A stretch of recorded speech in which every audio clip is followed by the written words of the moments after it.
오늘은 공동체적인 관점으로 나아가려고 합니다. 원래 설교 제목이 예배 형태와 약속 2 시간이에요. 공동체에 포커스를 맞춰서 은혜를 나누도록 하겠습니다.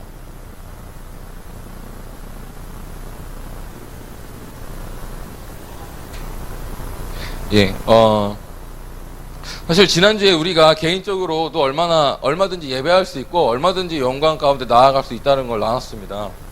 그런데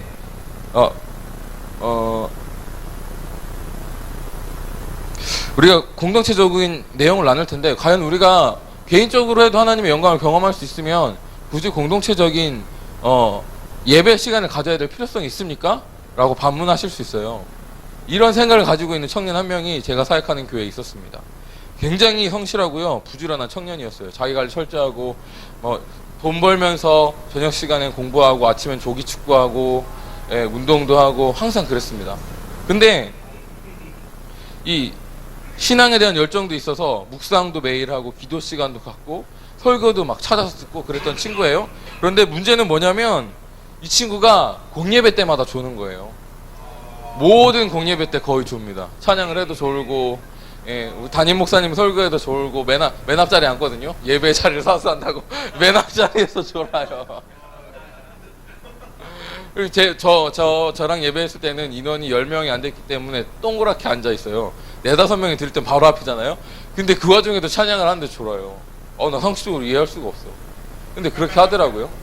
그래서 이 친구가 도대체 왜 그럴까 고민을 하고 있는데, 어느 언젠가 제가 개인 신앙생활이 굉장히 중요하다, 개인 경건생활이 되게 필요하다라고 얘기했을 때, 자기는 혼자 영상을 통해서 설교를 들을 때 더 은혜가 된다고, 자기가 말씀 묵상 혼자 할 때가 훨씬 더 은혜가 많이 된다고 그렇게 얘기를 하더라고요. 그래서 되게 안타까웠습니다. 이 친구가 이 공동체에게 주신 하나님의 약속을 모르는구나, 이 공동체 가운데 주시는 약속이 모르고 이 공동체를 통해서 그러한 약속이 풀리지 않으니까 이런 말도 안 되는 잘못된 신앙의 형태를 가지고 있구나, 땅을 치면서 안타까워했습니다. 여러분도 그런 혹시 신앙생활을 하고 계시지 않습니까? 그러시면 안 돼요. 제가 왜 안 되는지 오늘 자세히 설명해 드리도록 하겠습니다. 우리가 개인 예배를 통해서 하나님과 친밀함을 맺는 것은 정말 우리의 신앙생활에 있어서 굉장히 중요한 부분입니다. 하지만 우리가 이 개인 예배가 가지고 있는 한계도 분명히 존재해요. 하나님께서는 모든 성도를 교회로 부르셨습니다. 아멘. 그냥 너 혼자 나만 믿으면 되라고 하는 것이 아니라 모든 믿는 자들은 교회로서, 공동체로서 부르셨어요. 그래서 이 교회와 교회 예배 가운데, 공동체 예배 가운데 놀라운 능력을 약속으로 주셨습니다. 오늘 그 약속이 무엇인지 살펴보도록 하겠습니다. 공동체 예배는 왜 중요한가? 첫 번째, 공동체 예배에는 이러한 약속이 담겨 있기 때문입니다. 우리 누가복음 17장 21절 말씀 보도록 하겠습니다. 첫 번째 슬라이드 띄워줄까요? 우리 다 같이 읽어볼게요. 시작! 바리새인들이 하나님의 나라가 어느 때에 임하나이까 묻거늘 예수께서 대답하여 이르시되 하나님의 나라는 볼 수 있게 임하는 것이 아니요 또 여기 있다 저기 있다고도 못하리니 하나님의 나라는 너희 안에 있느니라. 또 제자들에게 이르시되 때가 이르니니 너희가 인자의 날을 사람이 너희에게 말하되 보라 저기 있다 보라 여기 있다 하리라. 그러나 너희는 가지도 말고 따르지도 말라. 번개가 하늘 아래 이쪽에서 번쩍이어 하늘 아래 저쪽까지 비침같이 인자도 자기 날에 그러하리라. 그러나 그거 먼저 고난을 받으며 이 세대에게 버림바 되어야 할지니라. 중요한 말씀은 16절 말씀입니다. 또 여기 있다 저기 있다고도 못하리니 하나님의 나라는 너희 안에 있느니라 라고 기록되어 있어요. 근데 이 본문을 자세히 살펴보면 하나님의 나라가 너희 안에 있다가 정확히 어떤 의미이냐면, 하나님의 나라가 이미 너희 안에 있다라고 지금 선포하고 계시는 겁니다. 아멘. 하나님의 나라가 어디 있습니까? 라고 물어봤을 때 장래에 올 나라를 기다리지 마라, 하나님의 나라가 이미 너희에게 있다라고 예수님께서 선언하고 계세요. 아멘. 이것이 우리에게 필요한 믿음입니다. 아멘. 하나님의 나라가 이미 우리 안에 있습니다. 아멘. 여러분 안에 이미 하나님의 영광이 있습니다. 할렐루야. 패러다임이 변화되시길 축복합니다. 중요한 건 어디에 있냐면 너가 아니라 너희 안에 있다라고 기록하고 있어요. 개인에게 있는 것이 아닙니다. 하나님의 나라적 차원이에요. 하나님의 나라라고 표현됐을 때는 거의 모든 단어가 영적 전쟁을 수반하고 있습니다. 그러니까 하나님의 나라, 정복하고 침략해, 여러분 에클레시아라는 개념을 가지고 있어야 되는데, 예수님께서 이 땅을 오셨을 때 사단이 왕노릇하고 있는 것을 뺏으러 오셨어요. 이해 가시죠? 그러니까 하나님의 나라는, 성경의 하나님의 나라는 사단이 왕노릇하는 나라랑 대립되는 언어입니다. 이해 가시죠? 그러니까 하나님의 나라는 어떤 의미를 가지고 있냐면 무조건 제 나라를 정복하는 개념을 가지고 있습니다. 영적 전쟁을 수반하고 있는 거예요. 여러분, 이 예수님께서 하나님의 나라가 너희 안에 있다라고 하신 것의 첫 번째 의미는 이미 너희 안에 하나님의 나라가 있다. 두 번째는 공동체에게 그 하나님의 나라가 있다. 세 번째는 그 공동체에 임한 하나님의 영광, 예배에 있는 약속이 무엇이냐면 정복하고 침략하는 능력이 이미 너희 안에 있다라고 하시는 겁니다. 아멘? 개인에게 있는 게 아닙니다.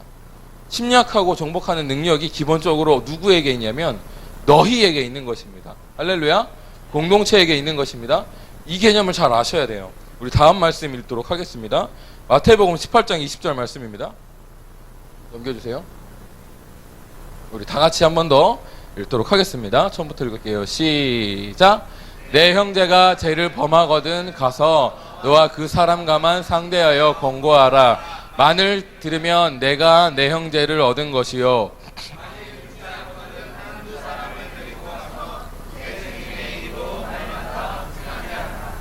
만일 그들의 말도 듣지 않거든 교회의 말하고 교회의 말도 듣지 않거든 이방인과 세리와 같이 여기라.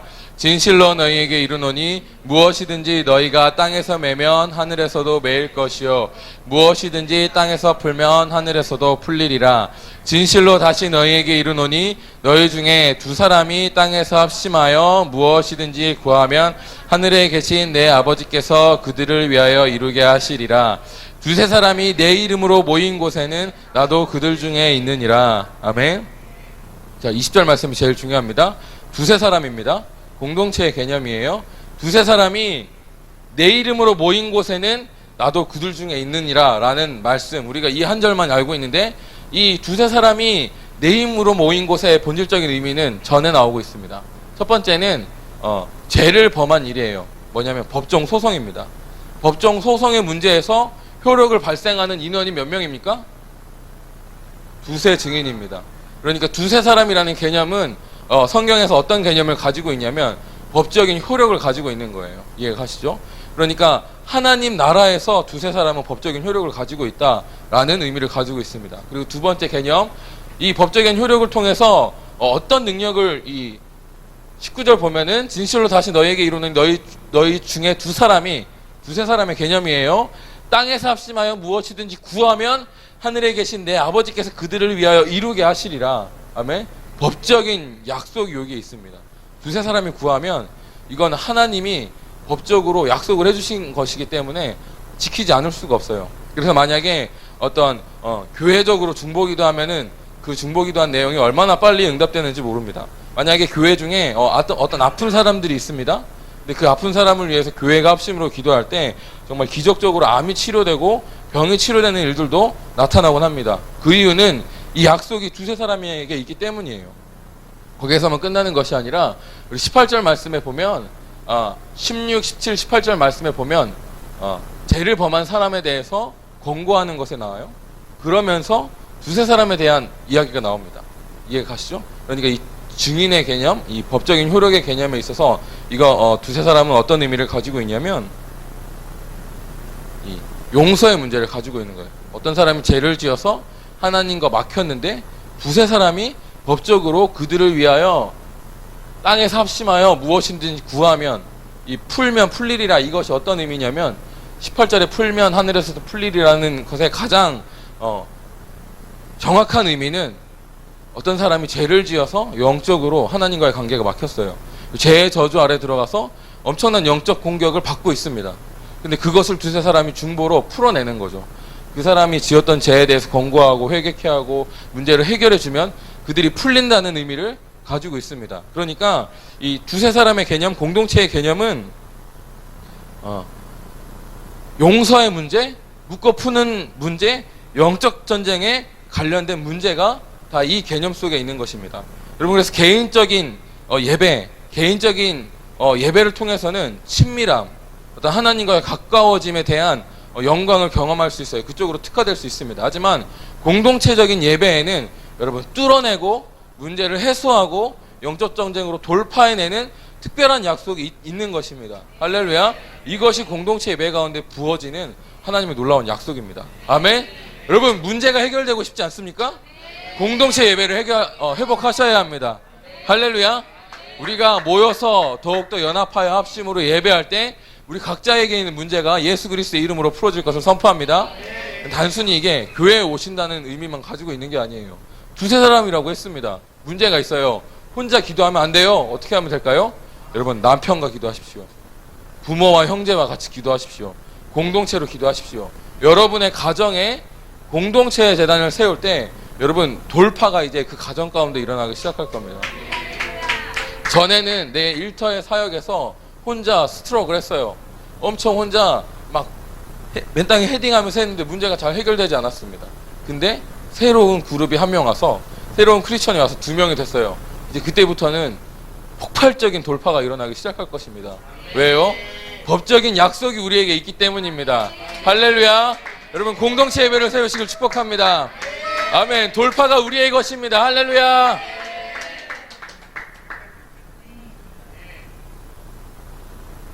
좋습니다. 너무 설명을 빨리 해서 오늘 설교가 빨리 끝날 수 있을 것 같네요.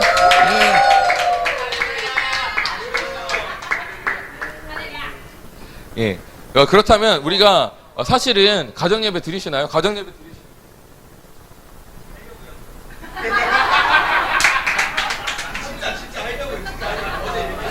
많은 크리스천들이 가정예배를 드려요. 근데 가정예배가 능력이 없어요. 그거에 대해 설명해 드릴게요. 왜 능력이 없을까요? 첫 번째로는 잘 들으세요. 이 예배가 돼야 돼요. 예배가. 첫 번째는 이 약속을 우리가 풀어내기 위해서는 첫 번째가 무엇이냐면 공동체가 되어야 된다는 것이고요. 두 번째는 공동체적인 예배를 드려야 된다는 것입니다. 근데 우리가 가정에서 예배를 드리지만 가정 예배에 능력이 없다. 그것은 첫 번째는 공동체가 안 됐어요. 교회라는 말로 표현할게요. 교회가 우리 가정의 교회가 되지 않았기 때문입니다. 이 교회가 되었다는 것은 어떤 개념이냐면 성경적인 여러 가지 많은 의미가 있지만 제가 예배에 관련돼서 본질적인 의미를 설명해 드리자면 예배라는 것은 한 마음과 한 영으로 드려야 되는 것이죠. 공동체가 되어야 된다는 것은 우리가 한 마음이 되어야 된다는 것이에요. 한 영이 되어야 된다는 것입니다. 근데 여전히 우리 가정이 한 마음이 안 됐어요. 적어도 우리가 지난주 주일에 우리 정인택 전도사님께서 제단에 대해서 설명해 드렸습니다. 제단은 항상 무엇을 가지고 가야 된다고 그랬죠? 이거 잘 기억하셔야 되는데. 뭐라고? 그렇죠. 목적이에요. 적어도 우리가 이 예배를 할 때 목적을 갖고 나아갈 때 연합할 수 있습니다. 가령 가정에 문제가 있어요. 저희 아들이 저희 아들 얘기를 해서 좀 죄송한데 진짜 실례로 저희 아들이 어린이집에 가면 친구들을 때립니다. 그래서 형들한테 당했나 봐요. 여기가 멍들어 어디서 그랬는지 모르는데 멍들어 있고 여기 살짝 긁혀 있고 지가 때리니까 문제가 있어요. 근데 그 일을 위해서 예를 들어 저희 남편이 저희 아내 저희 아내와 관계가 요새 굉장히 좋아요. 저 요새 되게 행복하거든요. 너무 관계가 많이 회복되고 좋아져서 좋은데 관계가 좋지 않다고 할지라도 자녀의 문제를 목적으로 해서 모일 수 있습니다. 그 목적만이라도 모이면 공동체적인 예배가 드려질 수 있어요. 근데 목적도 없이 그냥 관계만으로는 뭉치기가 굉장히 힘듭니다. 여러분 차인표 하이라 부부 얘기 들었나요? 차인표 하이라 부부가 미안합니다. 최수정이구나. 내가 잘못 결혼시켰어. 예, 최수정. 차인표 신혜라 부부 결혼하고 초기에 엄청 싸웠다고 해요. 말 그대로 와 내가 결혼 생활을 유지할 수 있을까라고 염려했는데 이들이 어떤 기부와 어떤 가난한 이들을 돕는 데 헌신하기 시작하면서 서로만 바라고 보고만 있으면은 막 죽으라고 싸웠는데 이제 이들이 서로를 바라보는 것이 아니라 하나님께서 자신에게 주신 목표를 바라보기 시작했어요. 그러니까 더 이상 목표를 위해서 연합하기 시작하고 그 일을 위해 재단을 쌓고, 사실 기부가 재단이죠. 연합하면서 그 가족 가운데 연합에 얼마나 놀라운 축복을 받고 사람들의 존경을 받으며 크리스천의 뭐랄까요 본으로서 놀라운 사역을 하고 있지 않습니까? 이것이죠. 우리가 일단 공동체적이 되기 위해선 여러분 안에 가족 예배를 드릴 만한 목적이 있어야 합니다. 재정의 문제라든가 뭐 관계의 문제라든가 그런 목적을 위해서 연합하기를 힘쓰십시오. 사실 뭐 그렇다고 목적만 같다고 연합이 쉽게 되진 않습니다. 여러분 가족 안의 관계의 문제를 해결해야 되겠지만 어쨌든 여러분 그것을 해결하셔서 여러분이 먼저 공동체가 되셔서 한 마음과 한 영이 되셔야 합니다. 그리고 두 번째는 이제 예배를 드리셔야 돼요. 가정 안에 예배가 세워져야 합니다. 이 부분에 대해서는 이제 어떻게 하면 할 수 있는지는 자세히 설명해 드리도록 하겠습니다. 그래서 우리 안에 공동체 예배가 왜 필요한가?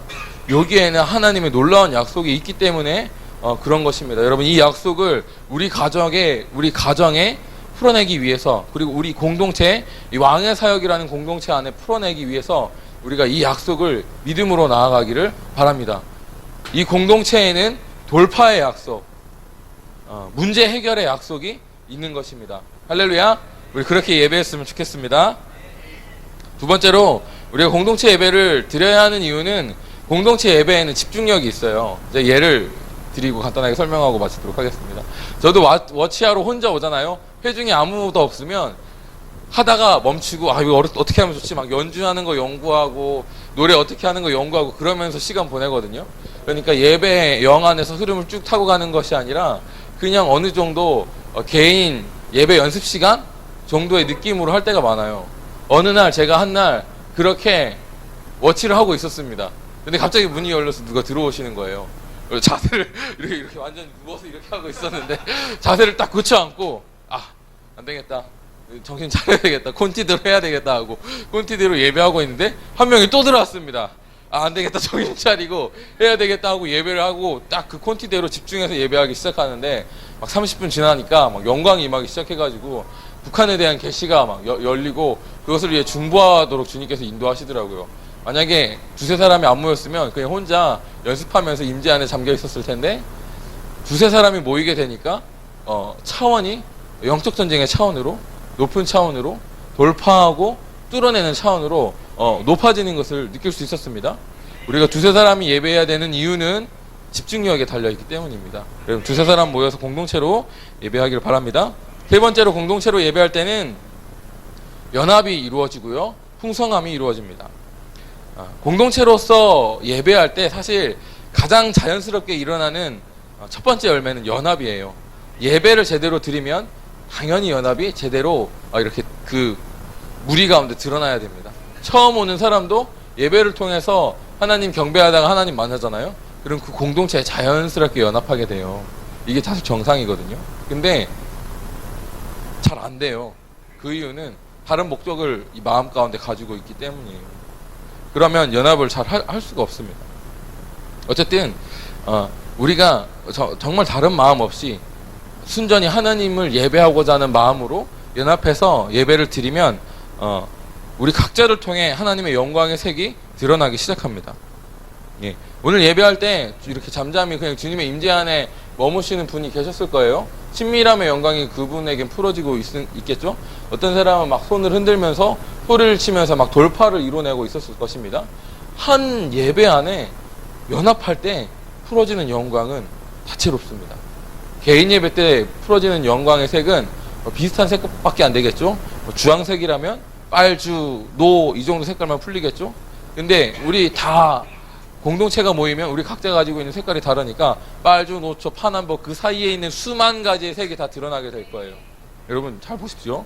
빛이 쪼개져서 무지개가 되는 거예요. 빛이 무지개 색이 뭉치면 무슨 색이 될까요? 자, 우리 미술을 잘하는 무지개 색이 뭉치면 무슨 색깔이 되죠? 검정색이 됩니다. 색은 검정색이 돼요. 근데 빛이 뭉치면 어떻게 될까요? 태양빛이 됩니다. 하얀 빛이 되는 거예요. 여러분 잘 보세요. 하나님의 본체의 형상이 우리 각자 개인을 통해서 다양한 색깔로 표출됐어요. 근데 예배를 통해서 그 다양한 색깔이 한 공간에 모이면 뭐가 드러날까요? 하나님이 드러나는 거죠. 아멘. 하나님이 임하시는 겁니다. 아, 대단한 건데. 계시가 있는 자는 받을지어다. 아, 굉장한 건데.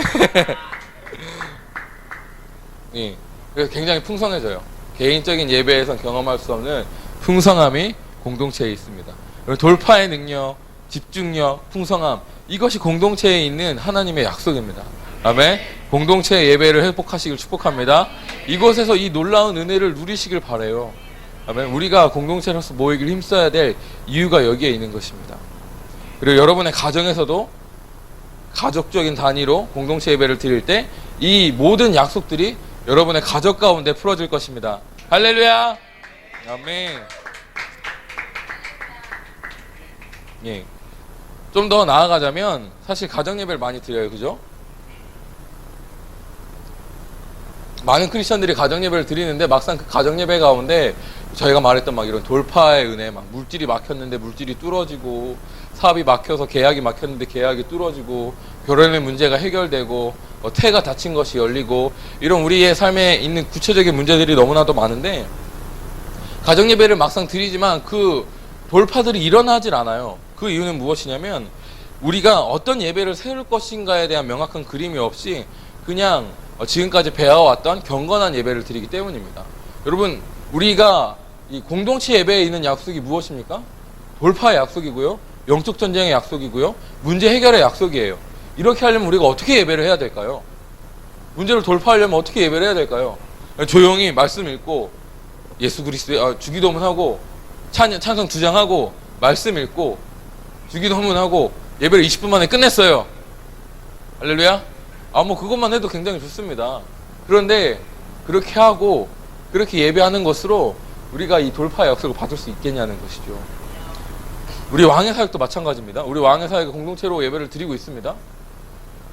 그런데 아직 뭐랄까요, 마음에 더 있는데 라는 안타까운 마음이 우리 안에 있어요. 아직 정말 일터에 하나님의 영광이 나타나는 게 보여야 되는데, 제가 용전중 교회 사역을 하고 있는데 용전중 교회 가운데 진짜 말로 설명할 수 없는 폭발적인 성령의 역사가 나타나야 되는데 안 나타난단 말이죠. 진짜 우리가 영광 얘기하고 있는데 영광의 역사가 안 나타나고 있어요. 안타깝지 않습니까? 왜 그러냐는 말이죠. 이런 문제가 있어야 돼요. 왜냐하면 우리가 이 공동체 예배 때 분명한 의식을 가지고 예배해야 돼요. 이러한 돌파가 일어나기 위해서 우리가 어떻게 예배를 해야 되는가, 이러한 정확한 그림이 있어야 합니다. 오늘 우리가 사실 무브먼트로 우리가 캠페인으로 첫 찬양을 띄면서 예배하라고 하죠. 여러분, 돌파의 이 성향은 역동입니다. 역동. 근데 우리가 잠잠히 예배하면 돌파가 풀어질 수가 없어요. 이해 가시죠? 우리가 정말 우리의 삶의 돌파를 일으키기 위해선 역동적으로 춤을 추어야 합니다. 지난주에 막 춤을 우리 영광을 풀어내기 위해서 이렇게 하십시오 했을 때 사람들이 저를 보고 저희 집사람도 집에 가서 저한테 창피했다. 왜 그러냐, 당신은 지적으로 인상 써가면서 예배인도 하고 설교할 때가 제일 멋있다, 그러는 거예요. 속으로 되게 안타깝고 약간 화가 나는 게 있었어요. 왜냐하면 이 하나님의 이 뭐랄까요, 언약, 하나님께서 우리에게 풀어주시고자 하는 그 계시들이 저한테 감지됐던 것이 있거든요. 하나님께서 지금 이 시즌에 풀어내기를 원하신다라는 확고한 마음이 있습니다. 여러분의 삶의 예배를 풀어내고 여러분의 삶의 사역이 풀어내고자 하는 확실한 계시가 있어요. 근데 잠잠하면 풀리지 않아요. 그냥 그대로 머물러 있으면 다음 단계가 없습니다. 어떻게든 몸을 움직여서 만들어내야 되는 시즌이기 때문에 제가 여러분에게 계속 권면하는 겁니다. 할렐루야. 여러분, 역동적으로 되시길 축복합니다. 그래서 제가 막 이렇게 이렇게 하면은 여러분이 공동체 예배 드려요. 가정에 막 유튜브 틀어놓고 막 춤추면서 막 한 가정이 막 춤을 추면서 막 예배하고 막 창문 열어놓고 막 소리치고 예스 막 소리치고 이러면은 막 옆에 주변 사람들이 저 집안이 미쳤다 갑자기 왜 저러냐 이럴 수 있습니다. 그럴 수 있어요. 근데 우리가 그렇게 예배해야 하나님께서 비로소 역사하시기 시작하는 거예요. 우리의 예배 행동 가운데 있는 언약이 돌파의 언약이 우리의 춤과 우리의 역동적인 활동에 있기 때문입니다. 우리의 영광의 사운드, 돌파의 사운드는 돌파의 언어도 달라요. 제가 개인적으로 예수의 이름 안에 능력으로 찬양했잖아요. 가사를 바꿔야 된다고 생각합니다. 원래 그 뒷부분이 뭐죠? 어떻게 생각하는?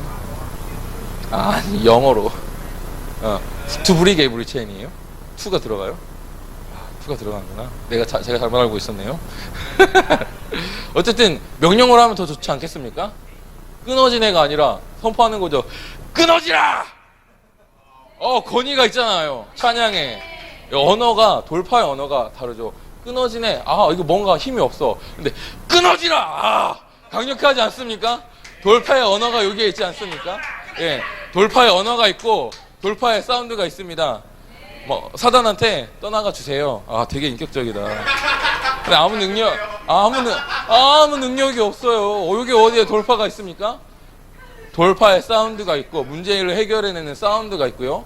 문제 해결해내는 언어가 있는 것입니다. 아멘.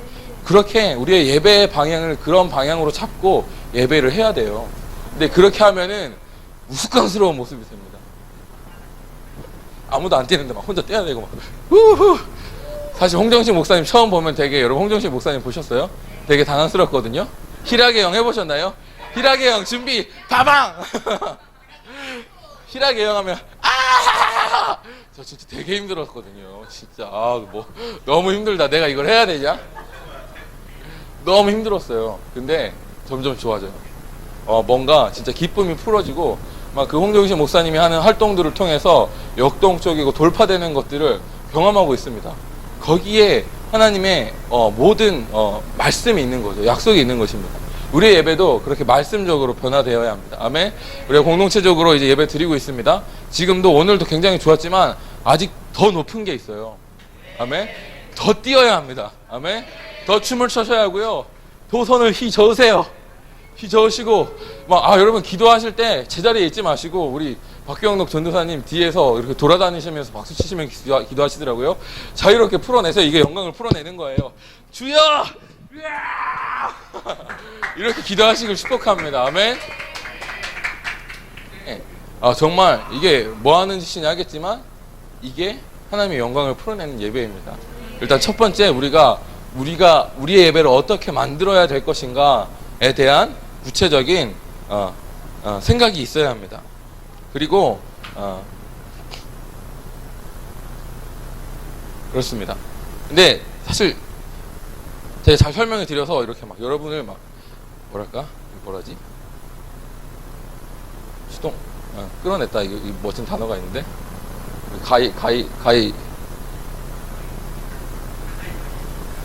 가이가 잘하는 거 이거 뭐죠? 동원.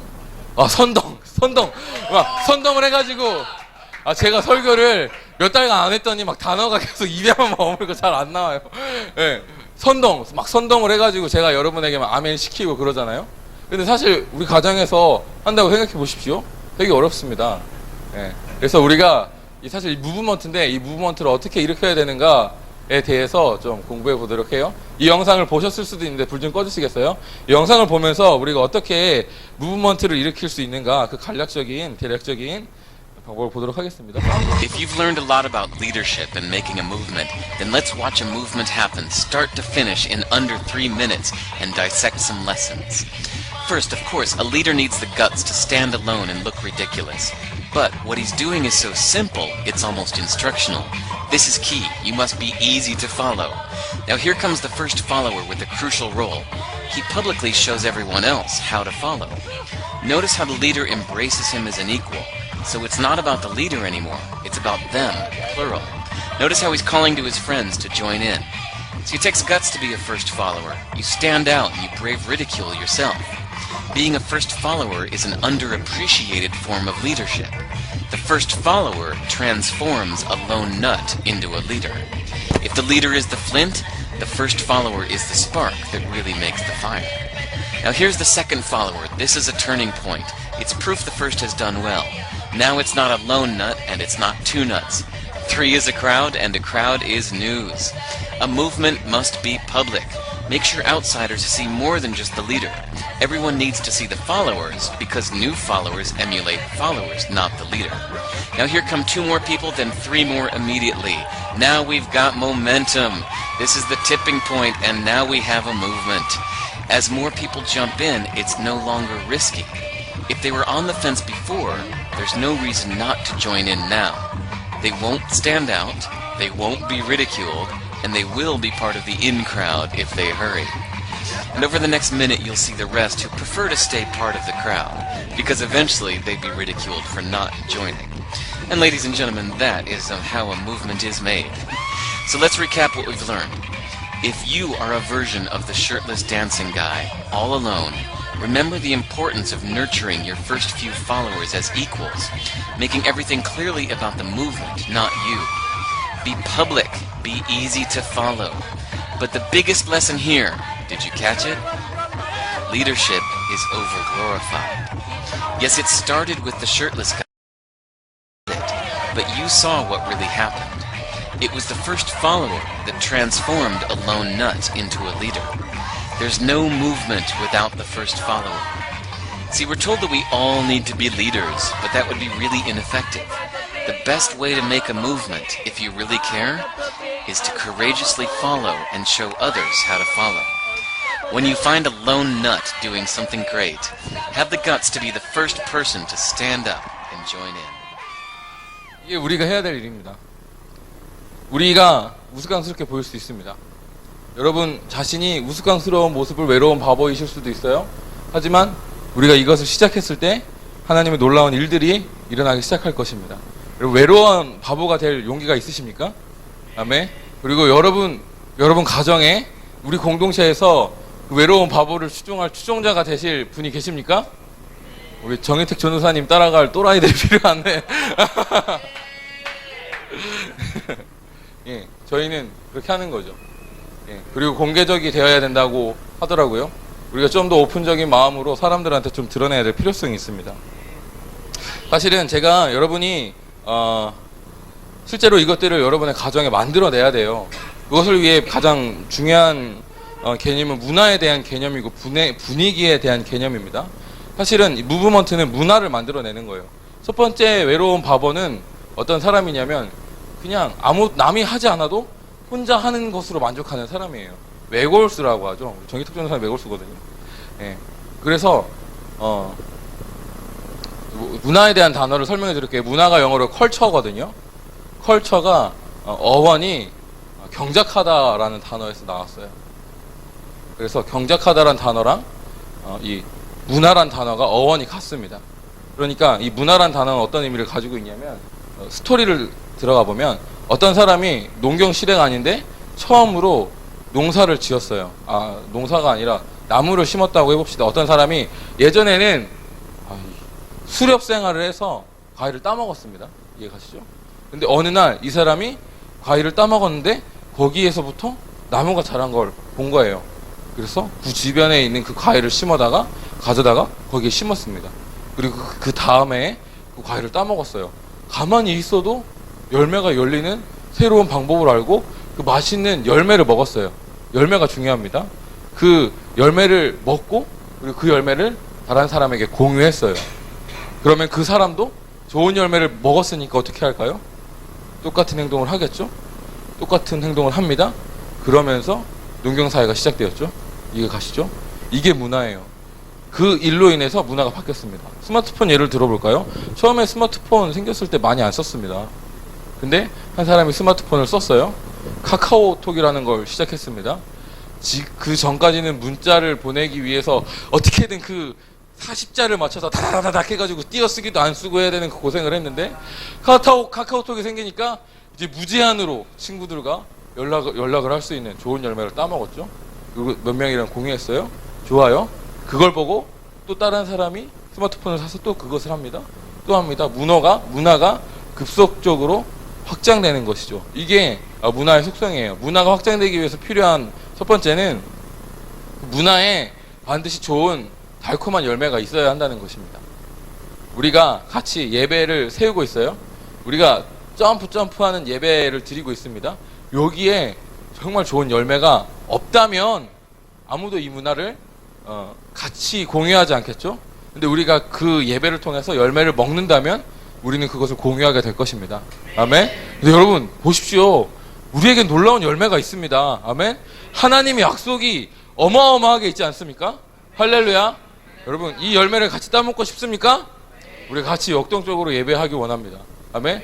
우리 가정에서도 마찬가지예요. 우리 남편과 아내는 이거 아니까 이런 예배에 참여할 수 있어요. 근데 우리 자녀들은 참여하기 어려울 수 있습니다. 근데 그러면 그들이 따먹기 좋은 열매로 변형시켜야 될 필요성이 있어요. 그들이 즐거워할 만한 예배로 변형시켜줘야 되고 그 예배가 즐겁다는 것을 가르쳐야 될 필요성이 있습니다. 온유와 공유를 예를 들어드릴게요. 왕의 사역에 왔을 때는 예배가 힘들었나 봐요. 자기 나이 또래도 없고 같이 즐길 수 없으니까 같이 찬양하고 예배하는 걸 잘 못했거든요. 근데 올해 여름에 그 하나교회에서 하는 수련회를 갔다 왔어요. 거기 가면은 막 꼬맹이들 한 40-50명이 찬양하면서, 그것도 우리처럼 막 밴드가 있는 찬양이 아니라 이미 MP3로 완전히 AR로 된 음악을 틀어놓고 앞에서 율동하면 막 애들이 따라서 춤추는 거예요. 근데 제가 예배 드리는 거, 우리 가희 디렉터가 예배 인도하는 거 한번 봤거든요. 막 애들이 막 환장해요. 막 조그만 애들이 막 펄쩍펄쩍 뛰면서 진짜 환장하더라고요. 그리고 나서 우리 온유와 공유가 집에서 매일 그 찬양을 틀면서 춤을 춥니다. 그리고 우리 가정 예배 드릴 때, 장모님이랑 같이 예배 드릴 때 그 찬양을 하면은 옆에 앉아서 박수 치면서 찬양하고요. 다른 찬양도 그 자리에 앉아서 같이 찬양하기 시작했습니다. 온유와 공유가 좋은 열매를 따먹으니까 이제 그 예배에 동참하기 시작하는 것이죠. 이것이 문화의 확장의 방법입니다. 여러분이 정말 가정에 예배를 세우기를 원하신다면 이렇게 문화를 확장해 가시기를 바라겠습니다. 아멘. 그리고 분위기 조성하는 게 굉장히 중요한 게 뭐냐면, 이 분위기가 있으면 사람들이 정말 자연스럽게 그 문화에 들어오게 돼요. 가령 제가 통성기도를 언제 하기 시작했냐면, 제가 고등학교 때 기독교 서클에 갔을 때 통성기도를 배우기 시작했거든요. 제가 통성기도를 하게 된 가장 강력한 이유는 거기는 이미 통성으로 기도하는 문화가 있었고 그런 분위기가 있었어요. 근데 내가 그 모임에 참여하게 되니까 자연스럽게 분위기에 젖어서 저도 통성으로 기도하게 됐습니다. 분위기의 능력인 것이죠. 자연스럽게 문화를 흡수하는 능력이 있는 것입니다. 성경은 분위기에 대해서 이렇게 말하는데요. 정사와 권세와 이 어둠의 세상 주관자와 하늘에 있는 악의 영들, 어둠에 대해서 얘기하는데, 여기에서 이 어둠의 세상 주관자나 하늘에 있는 악의 영들이 분위기를 주관하는 영적인 권세자들이에요. 그래서 여기 유성 다리만 넘어가도 이 다리 전과 다리 후의 분위기가 굉장히 다르시다는 걸 알 수 있을 거예요. 조명도 다르죠. 지금 이 시간 우리는 굉장히 영적으로 경건하고 깨끗한 분위기에 있습니다. 여러분 지금 이 시간에 갤러리 앞에 둔산동에 가보신다고 생각해 보십시다. 아주 가지도 않는데 술 냄새가 거기서 느껴지고요. 술이 앞에 있는 것도 아닌데 가지 않는데도 향락의 느낌이 풀풀 풍기는 곳이죠. 좋으십니까? 예. 거기에 분위기가 있는 거예요. 그 지역을 잡고 있는 어둠의 영이 있습니다. 그러니까 이 분위기는 영적인 거예요. 그러니까 우리 집에 어떤 영적인 존재가 자리를 찾게 돼야 분위기가 변화됩니다. 우리가 먼저 소수라도 2명이라도 가정에 단을 세우시고 제단을 세우시고 예배하기 시작하면 성령께서 가정에 영광으로 거주하세요. 그러면 발을 디디는 순간 우리 가정의 분위기가 바뀌었다는 걸 알 수 있게 됩니다. 그러면 그 영향력이 우리 자녀들에게도, 우리 가정에 들어와 있는 모든 멤버들에게도 그 영향력이 자연스럽게 흘러가게 되는 것입니다. 할렐루야. 그래서 여러분 문화와 분위기를 이해하셔서 이것들을 여러분에게 적용하시길 바라요. 조금 어려운 얘기했습니다. 그래서 우리가 실제적으로 이제 진짜 실습으로 가기 위해 이제 간단하게 설명만 마치도록 하겠습니다. 다음 슬라이드 띄워주시겠어요? 실제 이제 우리의 각자의 자리에서 공동체로 어떻게 예배하는가에 대해서 설명해 드리도록 하겠습니다. 먼저는 일단 두세 사람이 같이 함께 자리를 해야 합니다. 만약에 악기를 연주할 수 있는 사람이 있다면 악기를 연주하시면 좋아요. 어차피 기도만 할 거면 여러분 기타를 하나 구입하시는 것도 나쁘지 않습니다. G코드, C코드만 알면 여러분 예배 드리실 수 있습니다. 엄청난 거 알려드리는 거예요. G코드, C코드면 충분합니다. 예. 여러분 하루면 여러분 예배인도 하실 수 있어요. 그게 정 안 된다. 나는 손가락 기타 치면 손가락도 너무 아프고 피아노도 칠 수 없다. 그럼 여러분 우리에겐 유튜브가 있습니다. 왕의 사역을 치십시오. 검색하십시오. 그러면 오늘 예배 인도한 희택 전도사님의 예배 인도를 내일이면 보실 수 있습니다. 예, 그렇게 그 예배를 들으시면서 음악을 틀어놓으세요. 분위기를 만들어 가는 겁니다. 분위기를 만드시고요. 그 다음에 기도를 하는데 공동체로 해야 되니까 개인 기도가 아니라 대화식 기도를 하시길 바래요. 뭐 처음에 일단 간단하게 설명을 드리자면 같이 모여서 성령님을 초청하는 기도를 합니다. 음악이 틀어져 있어요. 우리 같이 동그랗게 모였습니다. 막 성령님을 초청하는 기도를 어떻게 해야 될까요? 성령님 이곳에 임재해 주세요. 이렇게 해야 될까요? 그리고 역동적인 예배를 추구하는데 성령님 오시옵소서 영광은 풀릴지어다 기름 부음은 여러분 반응 좀 해주시겠어요? 기름 부음은 임할지어다. 예, 이런 식으로 성령님을 초청하는 거예요. 역동적으로 초청합니다. 그리고 이제 찬양의 기도를 드려요. 이때는 일단 대화식 이런 식으로 통성 기도를 하고 대화식 기도를 하세요. 대화식 기도는 뭐냐면 한 사람씩 성령의 감동대로 한 30초 가량 선포하는 기도를 하는 겁니다. 그래서 여기서 우리 다 같이 대화식 기도로 중보하도록 하겠습니다. 그러면 예지가 갑자기 일어나서 성령님께서 이러한 감동을 주셔서 주님께서 주신 감동으로 뭐뭐는 어떻게 될지어다 하나님의 나라는 풀릴지어다 이렇게 기도했어요. 그리고 그 다음에 그 감동을 이어서 우리 임수경 집사님께서 일어나셔서 다음 기도를 한 30초 가량 한 두세 마디 가량 기도를 하시고요. 더 길게 하셔도 상관없어요. 예를 들어 30초라고 하고 그 다음에는 저기 있는 우리 아내가 우리 현주 사모님께서 일어나셔서 대화식 기도를 하셔서 기도를 하시면서 이렇게 번갈아 가시면서 하시는 겁니다. 이게 대화식 기도예요. 이따가 실제로 보여드릴게요. 저와 우리 가이 디렉터와 우리 정희택 전도사님께서 우리 같이 한번 실제적으로 어떻게 하는지 보여드리도록 하겠습니다. 그래요. 일단 이걸 다 설명해 드리고 조금 더 깊이 있게 설명해 드릴게요. 그렇게 성령님을 초청하는 기도도 대화식으로 하시고요. 두 번째는 찬양의 기도를 드리는 거예요. 잘 보세요, 여러분. 찬양, 경배, 영광의 단계로 나눠져 있는데 이 세 단계가 예배의 기본 구조입니다. 그래서 여러분 이 찬양, 경배, 영광의 순서대로 나아가면 우리 모두 영광으로 나아갈 수 있어요. 영광은 계시의 영이 임하시는 시간이기 때문에 영광이 임하면 여러분이 그 전까지는 계시에 대해서 둔감할지라도 주님의 영광이 임하셨다는 걸 분명하게 느낄 수 있습니다. 그래서 찬양의 기도를 드리는 겁니다. 그래서 찬양은 하나님이 행하신 일을 기념하는 고백이고요. 그래서 최근에 우리에게 주신 일을 감사하고 구속의 은혜, 십자가의 은혜를 감사하고 찬양하는 기도를 하는 것이고요. 또한 찬양은 영적 전쟁의 테마가 찬양에 담겨 있습니다.